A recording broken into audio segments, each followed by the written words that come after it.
امام جعفر صادق علیہ السلام فرماتے ہیں غیبت انسان کے دین کو ایسے کھا جاتی ہے جیسے بیماری انسان کے جسم کو کھا جاتی ہے۔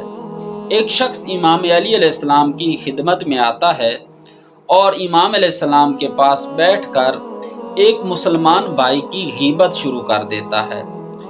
امام علیہ السلام آرام سے اس کی باتیں سنتے ہیں اور اچانک امام علیہ السلام اپنے خادم کو آواز دیتے ہیں اور ان سے کہتے ہیں کہ آپ اس شخص کے لیے کھانا لے کر آؤ۔ جب وہ خادم کھانا لے کے آتا ہے تو امام علیہ السلام اسے کہتے ہیں کہ آپ ایک خالی پلیٹ کے اندر مٹی ڈال کے لاؤ۔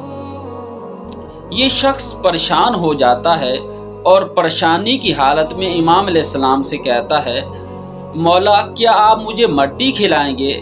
تو امام علیہ السلام اس کے جواب میں فرماتے ہیں یہ اس سے کئی حصے بہتر ہے جو آپ اس وقت کھا رہے تھے۔